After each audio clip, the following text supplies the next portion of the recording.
This channel does not promote any violent, harmful, or illegal activities. All content provided by this channel is meant for an education purpose only. Sandeshkhali কাণ্ডে প্রাক্তন CPM বিধায়ক নিরাপদ সর্দারকে গ্রেপ্তার করা হয়েছে।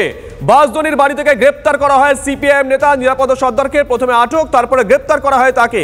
নিরাপদ সর্দার প্রথম এই শিবু উত্তমদের কীর্তি ফাঁস করেন। সিজার আমাদের সঙ্গে রয়েছেন, আমাদের সহকর্মী সিজার। দেখো, আমরা যেটা এই মুহূর্তে খবর পেলাম যে সন্দেশখালী থানার 23/24 অর্থাৎ এফআইআর নম্বর 23-এর যেখানে অভিযোগকারী হচ্ছেন শিবপদ হাজরা, তার অভিযোগ ক্রমে ভারতীয় দণ্ডবিধির একাধিক ধারা এখানে মামলা হয়েছে। সেই এফআইআরে সেখানে 147, 48, 49, 427, 435, 436, 120B এবং প্রিভেনশন অফ ক্রুয়েলটি অ্যাক্ট, মূলত দাঙ্গা পাকানো, অগ্নিসংযোগ, বেআইনিভাবে বিস্ফোরক ব্যবহার করা এই এবং ষড়যন্ত্র, এই অভিযোগে নিরাপদ সর্দারকে গ্রেপ্তার করা হয়েছে। বসিরহাট জেলা পুলিশের এক সাব ইন্সপেক্টরের নেতৃত্বে প্রায় 6 জনের পুলিশ দল জেলা পুলিশের পক্ষ থেকে এখানে এসছে এবং তারা ইতিমধ্যে সেই গ্রেপ্তারির যে প্রক্রিয়া, সেই প্রক্রিয়ার চলছে এবং খানিকক্ষণ পরেই নিরাপদ সর্দারকে নিয়ে যাওয়া হবে। এবং যেটা জানা যাচ্ছে সিপিএমের তরফ থেকে যে তারা আগামীকালই হাইকোর্টে এই এফআইআর খারিজের আবেদন তারা জানাবেন, কারণ এই এফআইআরের কোনো ভিত্তি নেই, এমনটাই তাদের দাবি এবং তারা ঊর্ধ্বতন যে আদালত, সেই আদালতের শরণাপন্ন হবেন আজকে নিরাপদ সর্দারকে গ্রেপ্তারের পরবর্তী সময় এবং সেই আইনি লড়াইয়ের জন্য তারা প্রস্তুত হচ্ছেন। তার পাশাপাশি এই মুহূর্তে আমরা দেখতে পাচ্ছি থানায় আমরা দেখলাম যে গত প্রায় 4 ঘন্টা ধরে যেমন বিক্ষোভ চলছে, সেই বিক্ষোভের মধ্যে যেমন জেলা এবং রাজ্য নেতৃত্ব এসছেন, বিকাশ রঞ্জন ভট্টাচার্য এসছেন, তিনি রয়েছেন। খানিকক্ষণের মধ্যে মোহাম্মদ সেলিম আসার কথা এখানে। অর্থাৎ সামগ্রিকভাবে এই গ্রেপ্তারি এবং সেই সঙ্গে সঙ্গে এই বিক্ষোভ মানে রাজ্য রাজনীতিতে এই নিরাপদ সর্দার সন্দেশখালীর ঘটনা মিলিয়ে সার্বিকভাবে বামেরাও যে এই আন্দোলনে থেকে ফসল তোলার চেষ্টা করছে সেটা কিন্তু খুব স্পষ্ট আজকের এই বিক্ষোভ থেকে। এবং আজকে যেভাবে তারা গত 3 ঘন্টা ধরে বাসডনি থানা আটকে রেখে, বাসডনি থানার সামনে রাস্তা আটকে রেখে তারা বিক্ষোভ দেখালেন এবং তাদের শীর্ষ নেতৃত্বরা বেশ নজর থাকবে সিজার, নজর থাকবে, নজর রাখো। আসুন আজকে এ নিয়ে আলোচনা করি। এই মুহূর্তে আমার সঙ্গে রয়েছেন 3 জন বিশিষ্ট অতিথি। আমার ডান দিকে রয়েছেন বিজেপির তরফ থেকে ডক্টর তন্ময় মুখার্জি, তন্ময় বাবু স্বাগত। বাঁ দিকে রয়েছেন বামেদের তরফ থেকে গৌরব মজুমদার, গৌরব স্বাগত। এবং ভার্চুয়ালি আলোচনায় যোগ দিয়েছেন আইনজীবী অর্ক নাগ। অর্ক, আপনাকেও স্বাগত। অর্ক, আপনি আইনজীবী, সরাসরি আপনার কাছে প্রশ্নটা রাখি, যার বিরুদ্ধে আমজনতার মুড়িমুড়কির মতন অভিযোগ, এমন অভিযোগ মুখেও আনা যাবে না, প্রকাশ্যে বলতে পারবো না টিভি চ্যানেলে, সে এখনো গ্রেপ্তার হলো না।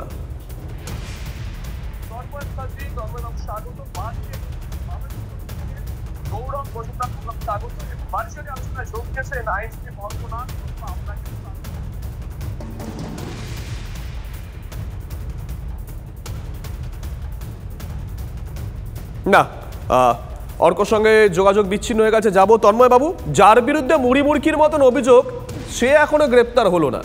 দেখুন, এটাই খারাপ লাগছে, এটাই বোধহয় এটাকে বলে বোধহয় ভবিতব্য। আজকে এই যে নিরাপদ সর্দার এবং এইখানকার এই বাম নেতাদের লালিত পালিত করেছেন শাহজাহানকে।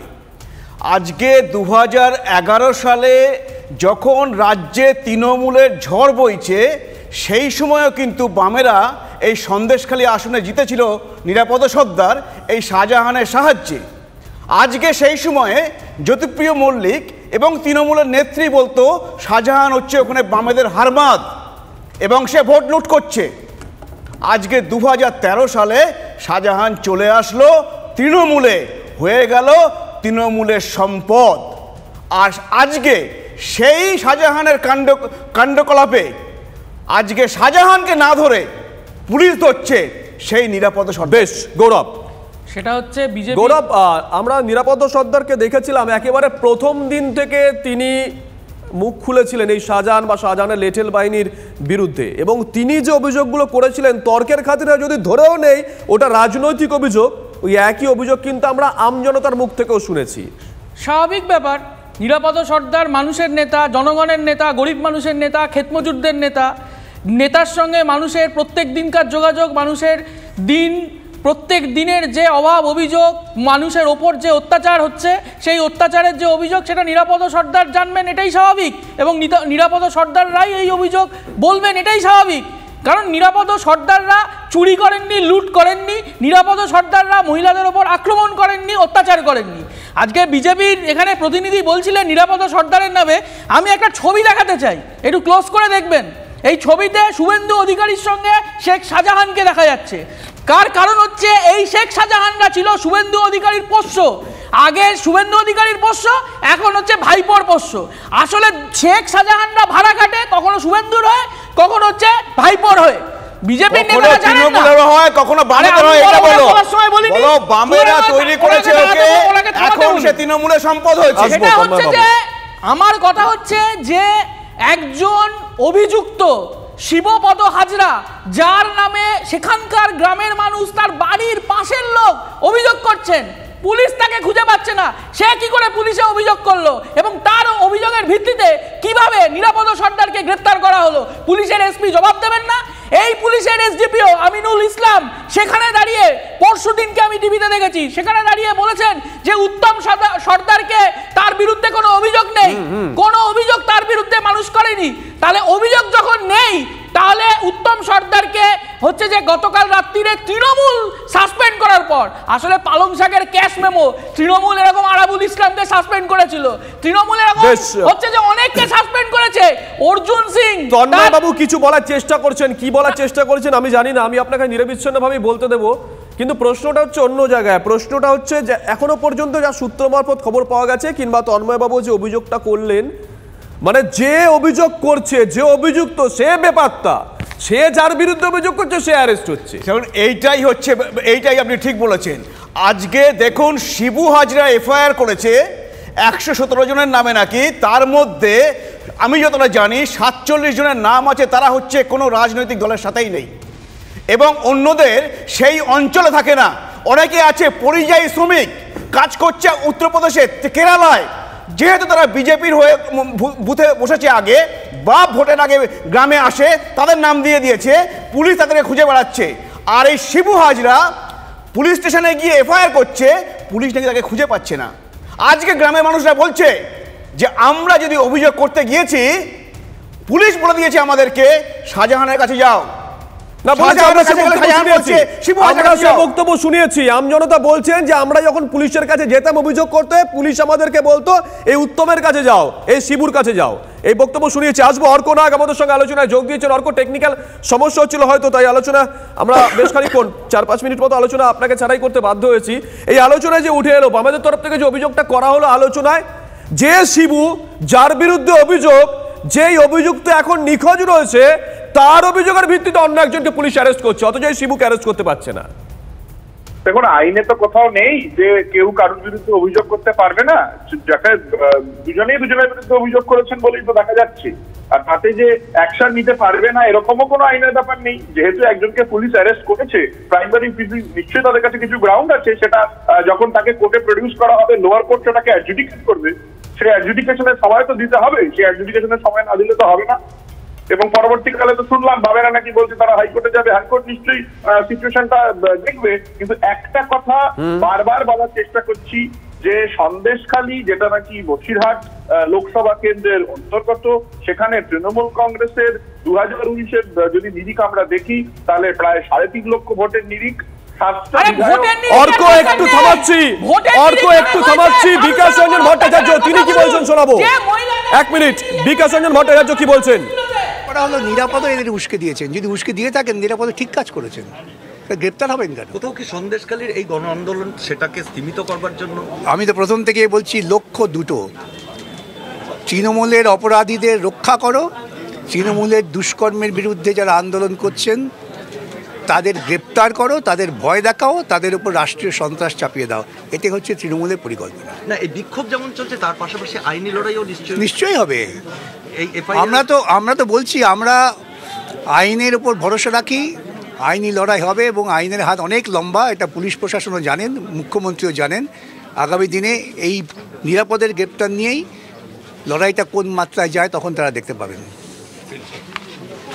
অর্ক যে কথা বলছিলেন, অর্ক আপনার কাছে ফিরি, আপনি যে কথা বলছিলেন, আপনি লোকসভা বললেন, আমি লোকসভা যাচ্ছি না, আমি শুধু সন্দেশখালী বলছি, সেখানে তো ওই সিপিএম বা বিজেপি সিনেই নেই, কোনো ভোটের ক্ষেত্রে সিনেই নেই, তাহলে কি করে আপনাদের দলের বিধায়ক, মাফ করবেন, তৃণমূল কংগ্রেসের বিধায়ক বলতে পারেন যে সিপিএম বিজেপি উস্কানি দিচ্ছে যাদের কোনো অস্তিত্ব নেই? শুনুন, পরিষ্কার কথা হচ্ছে, যেহেতু বসিরহাট লোকসভায় কোনো রকম ভাবেই তৃণমূল কংগ্রেসকে গণতান্ত্রিক প্রক্রিয়ায় হারানো সম্ভব নয়। একটা ছোট সন্দেশখালী করা যাবে? এক মিনিট এই গন্ডগোলটা পাকানোর চেষ্টা করছে, মানে একটা লোকসভা কেন্দ্র দিয়ে হবে না। মানে একটা বিরাট লোকসভা কেন্দ্র একটা জায়গায় সন্দেশখালী, সেটা দিয়ে গোটা লোকসভাকে করা যাবে? এক মিনিট, আসবো এক এক করে তন্ময় বাবু বলতে দিন, বলতে যারা অ্যাকচুয়ালি নাপতে নাপতে একটি ফেসবুকের পার্টি হয়ে গেছে, তারা এখন একমাত্র ফেসবুকের পার্টি। গৌরব, আপনারা ফেসবুকের পার্টি, কিন্তু সন্দেশখালীর আসবো অর্ক, বুঝতে পেরেছি খুব পরিষ্কার, আপনারা ফেসবুকের পার্টি, কিন্তু সন্দেশখালীর বর্তমান তৃণমূল কংগ্রেস বিধায়ক বলছেন এত বড় অশান্তি সেটা আপনারা করছেন। আসলে উনি তো চোর লুটেরাদের প্রতিনিধিত্ব করছেন আর ধর্ষণকারী খুনিদের প্রতিনিধিত্ব করছেন, অনুব্রত মণ্ডলের মতন চোরদের প্রতিনিধিত্ব করছেন, ভাইপোর মতন চোরদের প্রতিনিধিত্ব করছেন। ওনার থেকে এর থেকে বেশি আশা কিছু করা যায় না। আমার দ্বিতীয় কথা হচ্ছে ব্যক্তিগত আক্রমণ না, আমি ব্যক্তিগত আক্রমণ করিনি। দ্বিতীয় কথা হচ্ছে আপনি ভাবুন যে এই যে উত্তম সর্দার, যাকে গতকাল পার্থ ভৌমিকারা নাটক করলেন, করার পর রাত্রিবেলা নাকি পুলিশ গ্রেফতার করেছে। আপনি ভাবুন এই উত্তম সর্দারকে পুলিশ রেস্কিউ করলো, পুলিশ তার থানায় রাখলো, অথচ পুলিশ তারপর বলছে পুলিশ আর খুঁজে পাচ্ছে না। এই অপদার্থ পুলিশ, যে পুলিশ টেবিলে তলায় লুকায়।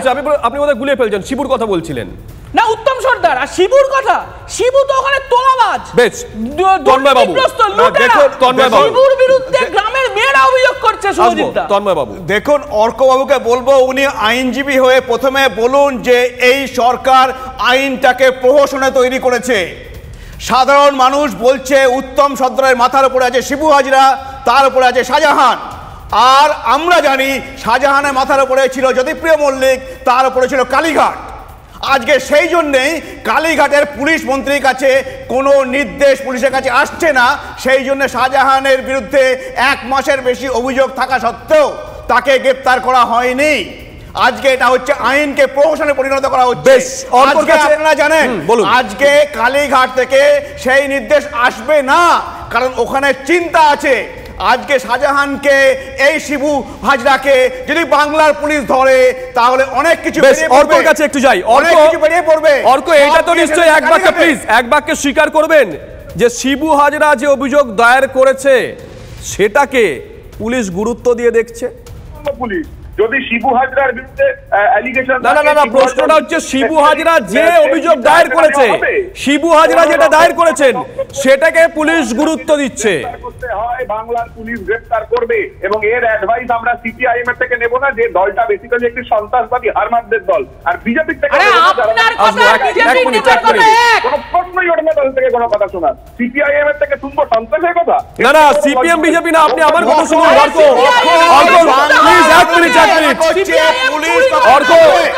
অর্ক আমার কথাটা শুনুন প্লিজ। গৌরব, 1 মিনিট, আমার নির্দিষ্ট প্রশ্ন অর্ক, আমি 3rd টাইম রিপিট করছি, দর্শকরা শুনছেন, আপনি একটু শুনুন। শিবু হাজরার গুরুত্ব, শিবু হাজরা যে অভিযোগ করেছে সেটাকে পুলিশ গুরুত্ব দিচ্ছে, এটা তো পরিষ্কার। শুভজিৎ, শুনতে পেলাম না, আরেকবার। শিবু হাজরা যে অভিযোগ করেছে সেটাকে পুলিশ গুরুত্ব দিচ্ছে, এটা তো পরিষ্কার। আমি আবার বলছি, আমাদের আইনে কোনো এমন জায়গা নেই যে কেউ যদি কারুর বিরুদ্ধে অভিযোগ করে, সেই অভিযুক্তকারী যদি কোনো অভিযোগ করে তার ইয়েকে গুরুত্ব দেওয়া যাবে না। বেশ, ঠিক একই রকম ভাবে আমজনতার গুরুত্ব, আমজনতার অভিযোগটা গুরুত্ব পাচ্ছে না কেন? আদিবাসী মহিলাদের ইজ্জত লুট করেছে আদিবাসী মহিলাদের। তন্ময় বাবু আসবো, সময় দেবো। তন্ময় বাবু, তাকে গ্রেফতার করবে বাংলার পুলিশ মন্ত্রীকে পদত্যাগ করতে বলুন, যদি আপনি যদি সত্যিকারের আইনজীবী হন। আজকে উনি বলছেন যে পুলিশের কথা, আপনি দেখুন আজকে প্রায় 40 দিন হয়ে গেল রাজ্য পুলিশের ডিআইজি বলেছিলেন যে শাহজাহানকে গ্রেফতার করবেন। 40 দিন হয়ে গেল শাহজাহানকে গ্রেফতার করা যাচ্ছে না, কেন? কি কারণে? না কেন্দ্রের পুলিশ না রাজ্য পুলিশের ডিআইজি, রাজ্য পুলিশের ডিজি বলেছিলেন যে যারা অন্যায় করেছে তাদেরকে রেয়াত করা হবে না। একদম, তাহলে শাহজাহান 40 দিন হয়ে গেল প্রায়। আপনি নিশ্চিত ইঙ্গিতটা শাহজাহানের দিকে ছিল, অন্য কারোর দিকে নয়? আমি নিশ্চিত শাহজাহানের দিকে ছিল না, কিন্তু কথাটা হচ্ছে যে শাহজাহান আজকে এই যে সাম্রাজ্য চালিয়েছে ওখানে, যার নামে বুড়ি বুড়ি অভিযোগ, কেন্দ্রীয় এজেন্সির অভিযোগ, রাজ্য সরকারের পুলিশের অভিযোগ। আপনি ভাবুন একটা সন্দেশখালী ব্লক, সেখানে ভিডিও বারবার বদল হচ্ছে, পুলিশ খুন হলো, ভিডিও আক্রান্ত হয়েছিল অভিযোগ পেয়েছি আমরা। দেখুন এই সন্দেশখালীটা বুঝতে হবে, এখানে গরিব মানুষ এবং আদিবাসী সমাজের মানুষের বাস বেশি। আর সেইখানে তারা বলছেন, তারা ইভেন আপনারা দেখিয়েছেন রাত্রে তারা ঘুমোতে পারছেন না, কারণ এই ত্রাস এটা 1 মাস নয়, 1 দিন নয়, 10 বছরের বেশি চলছে। আর সেইখানে তাদের হচ্ছে ইজ্জত লুট হয়েছে, আজকে তাদেরকে এইভাবে তাদেরকে জমি জমা কেড়ে নেওয়া হয়েছে। আজকেও গ্রামের মহিলারা কাঁদতে কাঁদতে বলছেন যে শিবু শাহজাহান বাইরে থাকলে আমরা রাতে ঘুমোতে পারবো না, আজকেও বলছেন মহিলারা। কোথায় বাস করছি আমরা? শুনুন, পরিষ্কার বক্তব্য হচ্ছে অভিযোগ যখন হয়েছে তার নিরিখে উত্তম গ্রেপ্তার হয়েছে। পরবর্তীকালে যদি শিবু হাজরার বিরুদ্ধে যে অভিযোগ, ভাই চিৎকার করবেন না, ফেসবুকের পার্টি, তার আবার বড় বড় কথা, চুপ করে থাকুন। বেশ, অসংখ্য ধন্যবাদ আপনাদের তিনজনকে।